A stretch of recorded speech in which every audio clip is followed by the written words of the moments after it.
A lot of video game fans and comic book enthusiasts, as well as sci-fi freaks, are turning away from the mediums, and they are offering the criticism that these shows are becoming too political.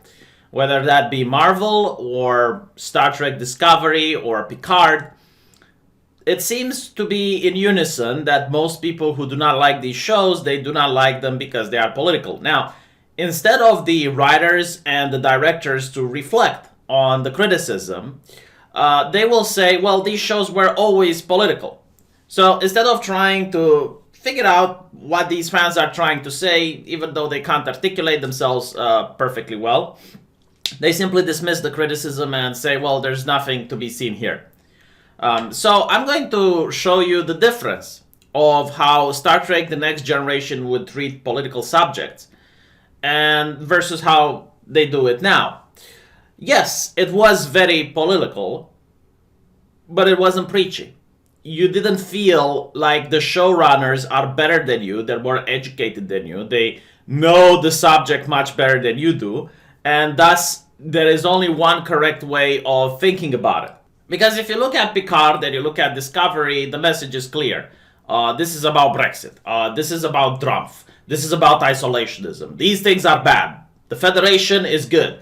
And this is not how it was done. So let's take a look at an episode from The Next Generation, Season 7, Episode 9, which is called Force of Nature. And this particular episode treats the problem of environmentalism. So let's see how they tackle that. Captain's log, Stardate 47314.5. We have been continuing our research while the Federation Council studies our preliminary reports on the subspace rift. It now appears certain that what we've seen here will have repercussions for many years to come. Our scans show a lot of subspace instabilities throughout the sector. If they're exposed to enough warp energies, they could eventually create other rifts. Dr. Rabal? Based on current warp drive patterns in this sector, we've projected where subspace rifts will be most likely to be formed over the next 40 years. This is how things are now. This is how they'll look in 10 years. 20 years. 30 years. 40 years. So what I love is that even in the far distant future, PowerPoint presentations are still a thing. But what I want you to notice is that this is obviously about environmentalism, but it's not being shoved in your throat.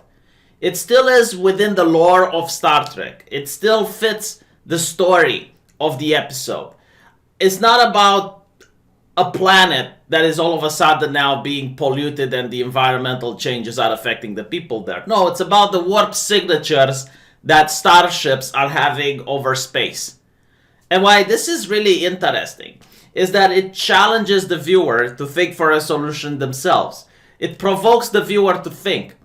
If this was done in, let's say, Star Trek Discovery, they would probably have a planet of humans which are very capitalist and they're polluting a lot, and you'd have Michael Burnham figure out the issue of the environmental changes, and then they would go and shoot the factory owner or the politician responsible for the pollution, or arrest them. Like that is how they would do it. But this is not the way they did it in The Next Generation. It didn't come off as preachy. And not only that, but you are going to see the second side of the argument. They are going to present their potential solution that they don't consider to be the best one. And they're also going to present the counter argument. They're also going to say, well, what will other people think on the other side if we try to implement these changes? Thank you, Doctor. Mr. Forge?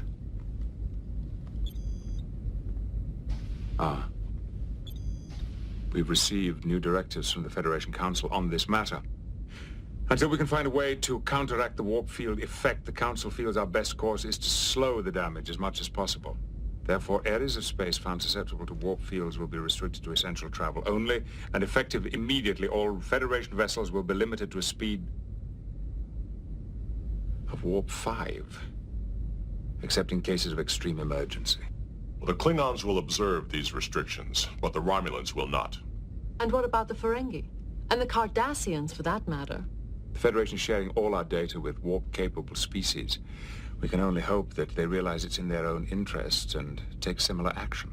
Putting limits on warp speed is only going to prevent other rifts from forming. What are we going to do about this one? Unfortunately, right now, there's not much we can do. So notice how they're not like, oh, we need socialism now in order to fix the problem. We need more diversity on the federal board in order to fix this issue. No, they're actually coming up with a solution. We need to limit warp travel to 5. And then they immediately raise the alarm and say, well, what happens if other races do not follow our rules? Which is basically the same conversation that you have now with Greta Thunberg. It's like, well, okay, if the United States follows her example, what about China? What about India? The solution that they propose is to completely ignore these aspects. From what I see from the environmentalists, they will never address the situation regarding China or India. They just pretend they don't exist. And the second thing is that they realize that the solution is a heavy one, like limiting warp travel to 5. And they're going to look for an alternative. Like, this is not something that's going to be forever. It's just something that they have to do now while still looking for a scientific solution. And the solution is scientific, it's not a political one. So this is like the thing. Like, even if you disagree, right, you do not feel preached to. Like, you can say, well, you know, the politics of the showrunners is completely off. Like, I don't care about the environment, blah, blah, blah, blah, blah. You can say that. But you will not feel that Picard is lecturing you. You do not feel like you're a bad guy for not believing that the solution they came up with is wrong. And not to mention, it's like, again, it's like something far away. It's like, well, ships will have to go under warp 5. They don't tell you, yeah, the Earth right now is in danger. We need to completely destroy our economy. We need to have a socialist dictatorship, a socialist environmentalist dictatorship that is going to fix the world economy. And we're also going to need to tax on gas. We're going to have to put more taxes and get more money from people. Like, they do not do that. And anyone that thinks differently than us is wrong, because Picard is always good. And if you disagree with Picard, then that makes you a shitty person. Right? So I don't know if I managed to articulate and have people get the point. Like, the point isn't if you're pro or anti-environmentalist. That's not it. I'm just choosing this particular episode because I know a lot of people on my channel, for example, do not like the idea of taxing gas and, you know, putting a socialist government in China. Like, they do not agree with these ideas.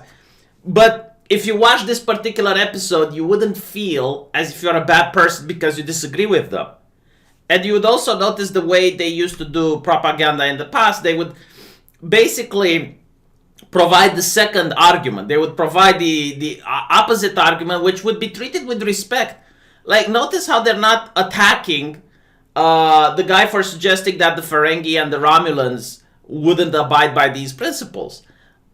It is a valid point that they're raising and issuing, and it's like, well, we're going to have to take it into consideration. Now, I'm not really happy with the decision that they made and say, well, you know, like, we just hope that the Romulans will realize it's in their best interest. Because what would happen, obviously, if this would have been canon, because you'll notice that a lot of these episodes aren't really, I mean, they are canon in a way, but then you watch Star Trek Voyager and they're traveling at warp 9.7, or they're using Borg technology traveling at warp 20 or whatever. It's something that only is self-contained in this episode and never mentioned ever again. But in reality, like, imagine if you were to go to war with the Romulans or the war with the Kardashians, if the Federation would only travel up warp 0.5. And not to mention, like, this would just destroy their economy, because now everything is slowed down within the Federation while the Romulans can do things at the proper warp speeds and still affect the galaxy. So, you know, like, you can make these arguments about this episode and no one is going to call you evil. Like, I'm pretty sure if people had Twitter back in the day and you'd present these arguments to the person responsible for writing this episode, they wouldn't give you sass on Twitter. They wouldn't tell you to stop watching it. They wouldn't, you know, like, disregard you just because of your opinion.